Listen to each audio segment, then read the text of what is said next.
Délicieuse terreur.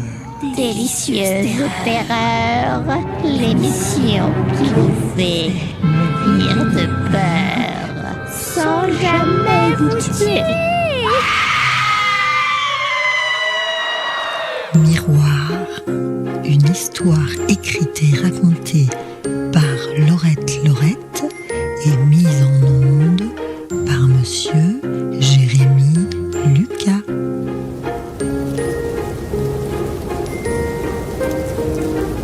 Il neige à gros flocons et le maire Jacques Brézet se frotte les mains de contentement.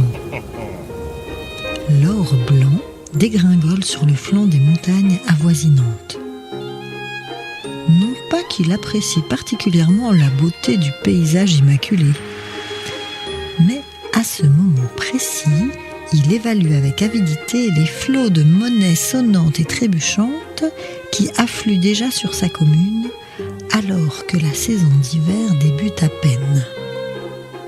Les pieds calés sur son bureau, le corps délicatement attendri par l'immense feu de cheminée qui crépite, il se rafraîchit la mémoire. Voyons, quelles sont mes obligations du week-end ? Mais où Nathalie a-t-elle bien pu flanquer mon agenda ? Ah, quelle tête de linotte, cette gamine ! C'est bien la fille de sa mère, dégourdie seulement quand ça l'arrange. Nathalie ! Nom de... Et en plus, elle est sourde comme un pot. Tonton Zaki, tu m'as appelé ? Je hurle depuis 5 minutes pour que tu rappliques à mon bureau. Et cesse de m'appeler tonton à la mairie. Je t'ai déjà expliqué qu'on me reproche assez d'avoir pris la fille de mon frère comme secrétaire. Je suis vraiment désolée, mon petit tonton préféré. Je m'apprêtais à quitter. Il est bientôt 17h. Il neige fort et je suis à pied. Je t'en foutrais de la neige à 17h. Tu retrouverais le chemin, même en cas de blizzard. Tu es née ici et tu mourras ici, ma fille. Où as-tu rangé mon agenda ? Comme d'hab, sous le dossier qui va avec. Je suis de service pour la fondue ce soir au souper des nouveaux clients. Je dois y aller. Il y a Mam qui m'attend pour l'accueil à la salle à manger. Il y a vraiment foule. C'est rapport au concours de sculpture sur neige et glace de ce week-end. Rappelle-toi que demain t'es en mode inauguration. En mode quoi ? Qu'est-ce que... Oui, c'est demain le concours des sculpteurs sur neige et glace. Les chalets sont blindés. Cette année, c'est Mam qui loge les artistes. Il y a même le champion d'Europe, Fulvio Volcano. Ça va être une sacrée compète. Avec Georges, le nouveau mono de l'école de ski, on a parié sur Fulvio. Il y a Robert, celui qui est gérant du resto Rock des Neiges, qui joue contre nous. Et Rob, il préfère les sœurs Garoucheva. Moi qui rêvais d'un dimanche au coin du feu à siroter un vieux whisky en regardant tomber la neige. Oh, et alors, mon agenda ? Tiens, c'est là. Ah, bonne soirée, tonton Jackie. Ciao, ciao. Malgré son titre, Monsieur le maire n'a pas le temps de moucher son insolente nièce. Elle a déjà tourné les talons, sans plus de ménagement. Oh, je t'en foutrais des nièces de 22 ans effrontées au secrétaire de mairie. De Dieu, qu'est-ce que raconte ce foutu agenda ? Et en plus, Nathalie a une écriture illisible. Voyons voir. Samedi en 8, ouverture du concours international de sculpture sur glace et neige. Accueil et mot du maire, 9h, délibération du jury et remise du trophée, 12h30, puis 20h30, souper de gala avant le lancement à 22h de la soirée dansante de clôture. Ah, nom de nom, je ne serai jamais pioté avant minuit. C'est ma bourgeoise qui va râler. Ivana Garoucheva Vilić est fascinante. Elle a pourtant un visage plutôt ingrat, doté d'un gros nez, de lèvres presque inexistantes et de pommettes anguleuses. Ses yeux, habités d'un charme incomparable, sont extraordinaires. Leur couleur, d'un brun mordoré teinté de reflets mauves, magnétise tous les êtres qui s'abandonnent à sonder leur mystère. Tels des rayons de lumière incandescents, ils semblent vous transpercer au moindre battement de paupières. S'ajoute à ce regard étrange un sourire intrigant assorti d'un rire cristallin digne de la fée Clochette. Une longue chevelure brune et un corps athlétique viennent parfaire l'ensemble. Ivana Garoucheva Vilić, toujours tirée à 4 épingles, coiffée, maquillée, parfumée et enrobée dans un tailleur crémeux en laine épaisse, parsemée de paillettes, une toque du même acabit posée négligemment sur la tête, incarne une certaine idée du charme slave. Kalina, sa sœur, est tout aussi ensorcelante. Elle possède le même nez qu'Amar, des lèvres semblablement linéaires et le dessin de ses joues est identique. Ses pupilles sont pareillement incroyables. Leur couleur indéfinissable est exactement similaire à celle d'Ivana et son rire tout aussi aérien. Kalina est le portrait craché trait pour trait d'Ivana. Rien ne sépare les sœurs Garoucheva Vilić. Kalina est vêtue, maquillée, coiffée et parfumée, précisément comme sa sœur. Qui inspire qui ? Est-ce Ivana qui sculpte son apparence à l'image de Kalina ou Kalina qui prend modèle sur Ivana ? Absolument impossible de le déterminer. Dans tous les hôtels où elle loge, au gré des concours de sculpture sur glace et neige auxquels elle participe, elles exigent que la chambre soit meublée de lits jumeaux et impérativement exemptée de miroirs, y compris dans la salle de bain, car elles ne lisent leurs reflets que dans l'œil l'une de l'autre. Inséparables, elles ne forment qu'un seul être invisible pour le commun des mortels. Elles sont seules contre le monde entier, elles se confondent, elles sont jumelles. Lorsque Nathalie dépose le premier caclon fumant sur la table, un murmure de contentement unanime s'échappe des convives. Qu'ils aient traversé plusieurs pays, brinque-ballé dans des bus ou des automobiles plus ou moins confortables, ou encore fendu les nuages dans de luxueux jets privés, ils sont tous épuisés. Dehors, il fait froid, et la neige drue n'en finit pas de tomber. Mais, au cœur de cet hôtel familial, niché dans une des stations les plus huppées de la région, il fait chaud, il fait faim et il fait soif.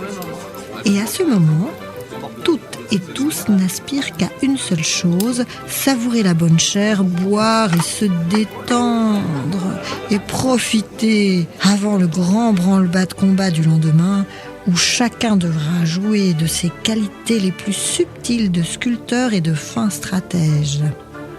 Car dextérité et rapidité sont bien sûr essentielles pour qui veut décrocher le premier prix. Mais il ne faut pas non plus omettre une once de perversité bien dosée, afin de déstabiliser l'adversaire.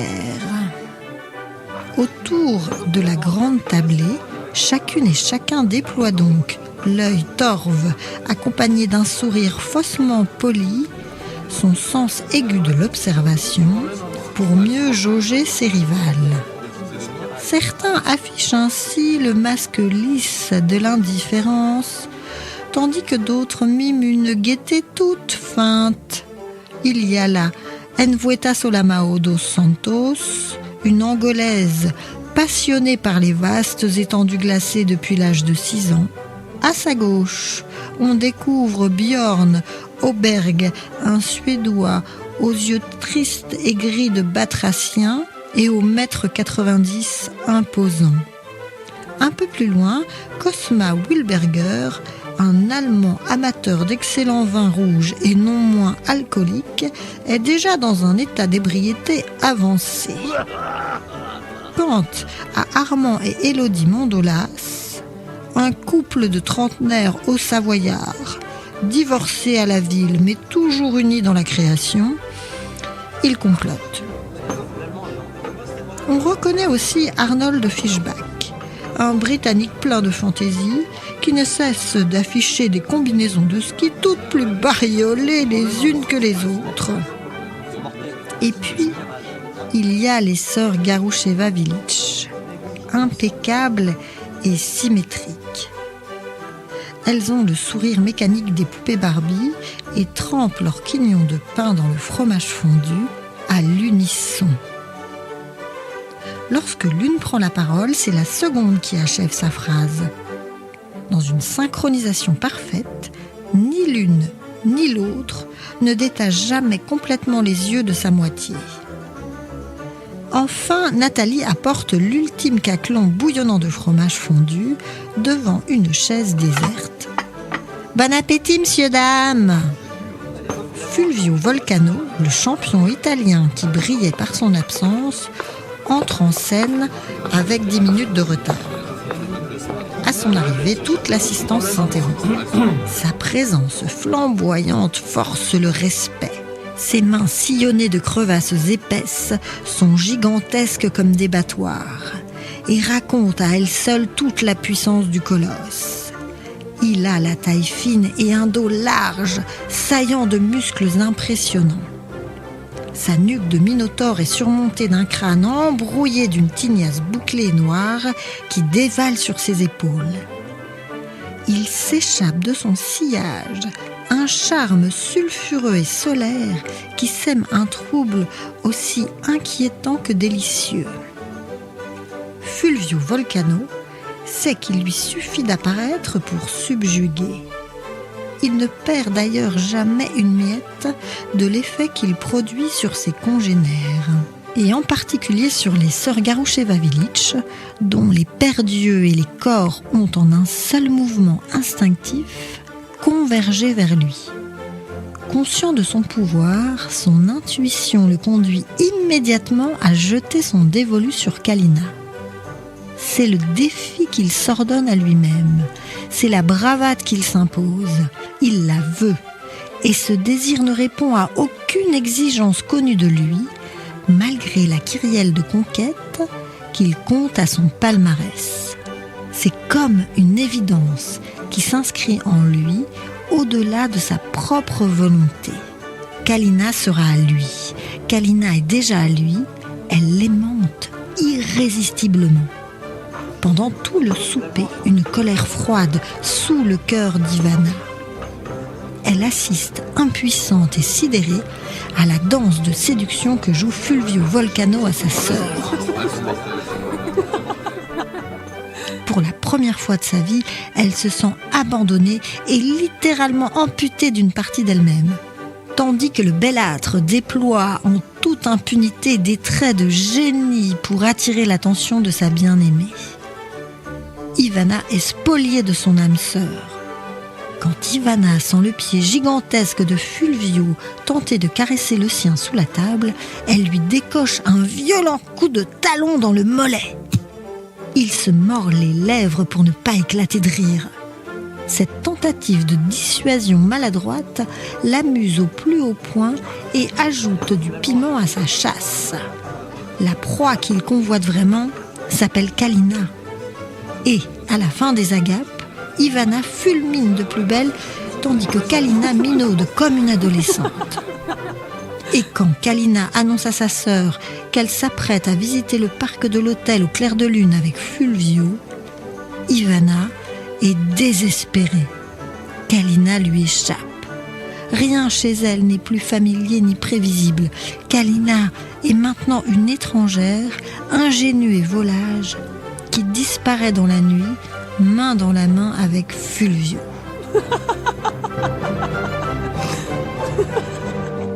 Assise au bord de son lit, une solitude incommensurable étreint Ivana. Jamais elle ne s'est sentie aussi désemparée et livrée à elle-même que dans cette chambre d'hôtel. Elle ne dispose plus de son double parfait pour épancher ses chagrins, calmer ses peurs, partager ses joies et mesurer sa beauté. Elle se sent trahie et désespérément seule. Ce sentiment vertigineux la plonge dans une colère terrible. Le désespoir métamorphose son âme en glace vive. Elle se brosse méticuleusement les dents, puis les cheveux et enfile une chemise de nuit de dentelle digne d'un conte de fées. Puis, elle se glisse dans son lit. Les yeux grands ouverts, rivés au plafond, elle attend dans la pénombre le retour de Kalina. Une haine froide déborde de tous les pores de sa peau.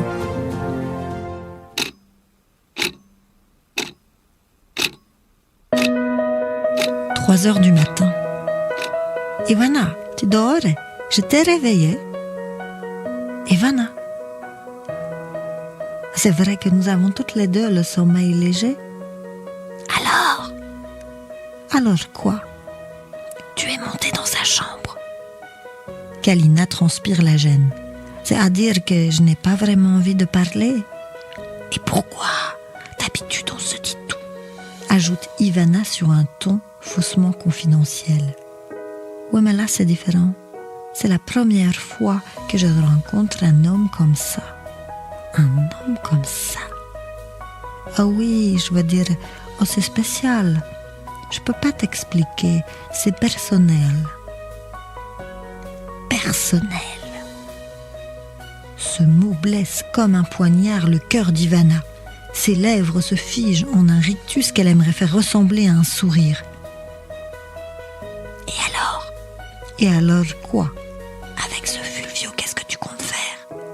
Je sais pas encore, Ivana, je suis très, très troublée. Elle m'a proposé de partir en voyage avec lui juste pour quelques jours après le concours, bien sûr. Et j'ai envie de dire oui. Une ombre nébuleuse s'accroche au visage d'Ivana. Bien sûr, ma chérie, je comprends. Pars si tu le veux vraiment. Pars avec ce Fulvio. Quoi qu'il arrive, je t'attendrai. Je serai toujours là. Oh, Ivana, ma bien-aimée. J'avais si peur que tu m'envoies. Mais non, je ne pourrai jamais te détester. Et maintenant, couche-toi. Rappelle-toi que nous devons nous lever dans 2 heures pour examiner la qualité des blocs de neige avant tout le monde. Il est 4h30 du matin et un froid persistant s'infiltre jusque dans les os. Marcel de Jovet s'endort dans sa guérite. Marcel s'ennuie. Alors, pour égrener ses nuits, il a tendance à biberonner quelques petites bières. Et à cette heure matinale, il cuve. Mais c'est sans danger.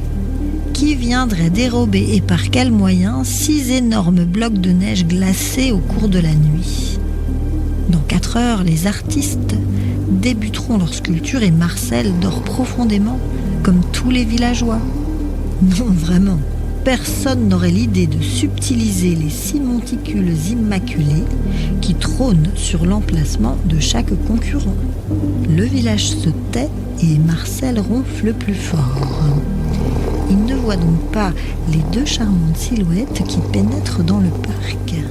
Légères, elles avancent vers l'emplacement qu'il aurait réservé et la neige fraîche tombée aux alentours étouffe le bruit de leurs pas. Ivana tourne autour du bloc avec circonspection, tandis que Kalina recueille gaiement une poignée de neige dans sa main et la goûte. Elle est bien compacte, mais elle fond dans la bouche, c'est de l'excellente qualité. Et un bruit sourd vient interrompre le flot de sa phrase. Le noir le plus complet a envahi son champ de vision. Elle ne sent plus son corps. Thé ou café, mademoiselle Garoucheva? S'enquiert gaiement Nathalie. Thé, s'il vous plaît. Et mettez un deuxième à ma gauche pour ma sœur qui descend dans 2 minutes. Bien, mademoiselle, à votre service. Tandis que Nathalie remplit consciencieusement 2 tasses de thé, Fulvio Volcano apparaît dans toute sa splendeur. Cheveux en bataille, l'œil rieur, il se dirige droit sur la table réservée aux sœurs Garoucheva. Nathalie, toute chamboulée par sa présence, se manque de renverser. « Bonjour, mademoiselle Ivana. Eh bien, je cherche votre sœur. » En guise de réponse, les yeux de mademoiselle Garoucheva s'agrandissent de surprise. Elle ne répond pas au téléphone et nous devions prendre le petit déjeuner ensemble ce matin. Ma Fulvio, c'est moi, Kalina. L'interrompt la jeune femme en souriant. Je suis là comme promis. Oh, je suis vraiment désolée. Vous vous ressemblez tellement, c'est incroyable. Un malaise diffus étreint pendant quelques secondes Fulvio, puis léger comme un nuage poussé par le vent, il s'efface.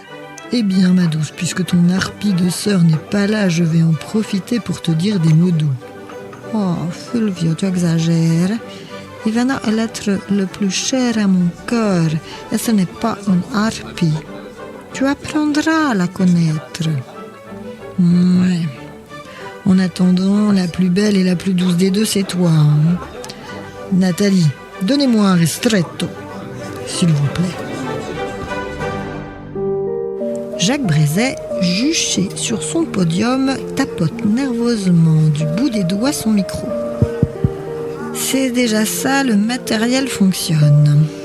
Il est 12h30 et son ventre gargouille. Le soleil est haut dans le ciel et malgré une température avoisinant les -10, les vacanciers sont au rendez-vous. Excellent pour les tiroirs-caisses de tous les commerçants et les hôteliers de la commune.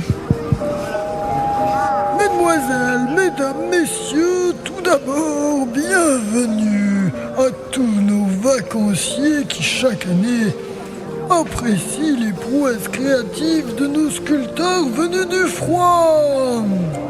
Après moult délibérations et une compétition très serrée, nous avons choisi cette année de célébrer la sculpture des demoiselles Ivana et Kalina Garoucheva-Vilic, déjà championnes d'Ukraine dans leur catégorie.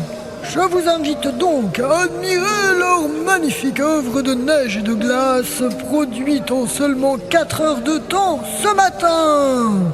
Si elle est non seulement fort imposante en raison de sa taille, 1m80, cette statue représentant une jeune fille contemplant son reflet dans l'eau est avant tout féerique. Elle nous invite à la méditation et au rêve. Et maintenant je m'efface car voici Mademoiselle Kalina et Ivana Garoucheva-Vilic qui vont nous dire quelques mots. Merci de les accueillir avec un tonnerre d'applaudissements. Une silhouette gracile apparaît sur le podium. Mademoiselle ? Mademoiselle Ivana Garoucheva-Vilic. Monsieur le maire, cher public, je vous prie d'excuser ma sœur qui est partie se reposer un moment. En effet, la matinée a été rude et nous avons travaillé dur pour créer cette œuvre qui porte le nom de Miroir. Kalina et moi-même vous remercions pour ce prix. J'aimerais à cet instant rendre hommage à notre mère adoptive, paix à son âme. Elle nous a quittés il y a maintenant 3 ans et nous a toujours soutenus dans nos choix artistiques. Encore merci. Cette reconnaissance nous va droit au cœur.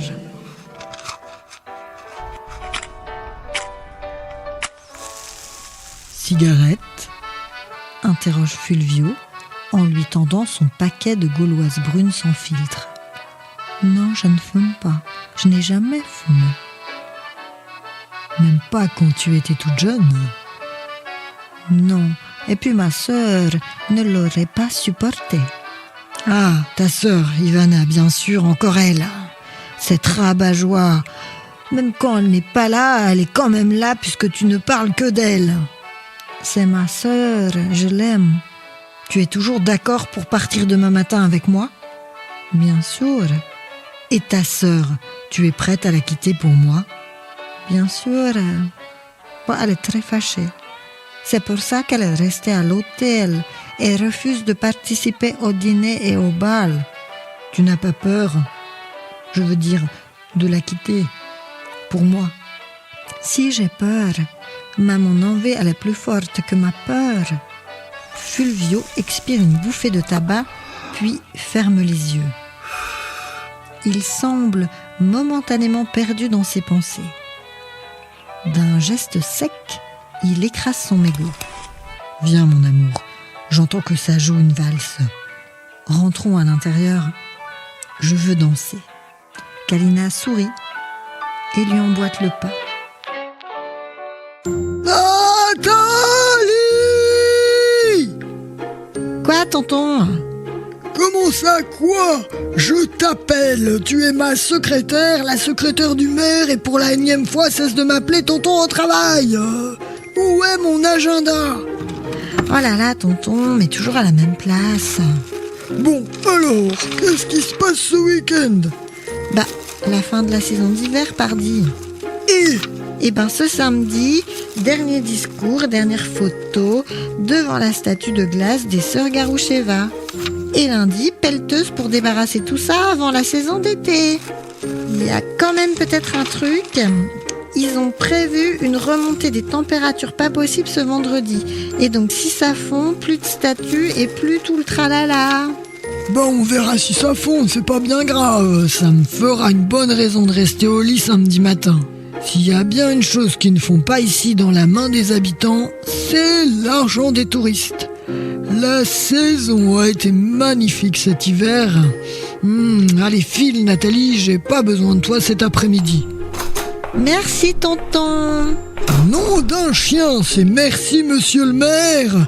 Ah, cette gamine!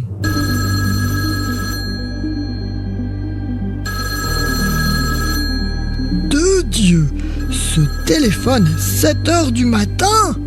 Le seul samedi où je peux faire la grasse matinée.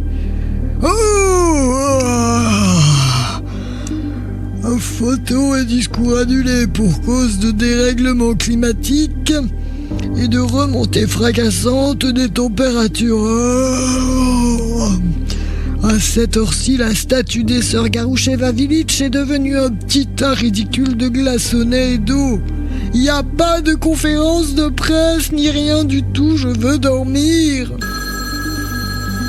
Pourquoi ce téléphone sonne-t-il maintenant? Oh, allô, Jacques Brasier, j'écoute. Qui? Oh, bonjour, brigadier chef. Quoi? Le corps d'une des sœurs Garoucheva congelé dans la statue? Et vous dites qu'elle est décongelée maintenant? Et en plus, elle a un trou dans la tête! Un meurtre!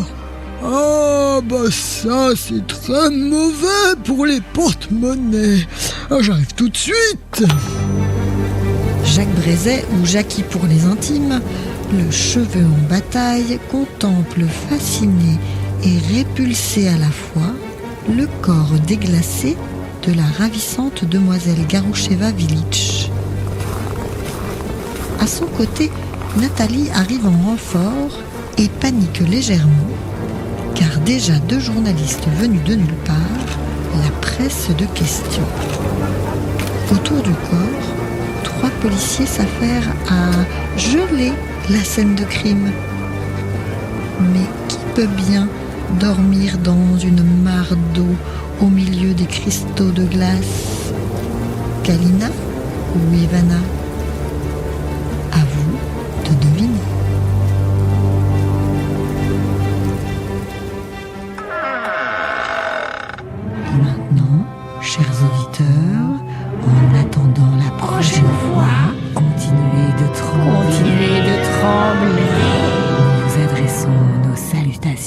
jamais plus noir.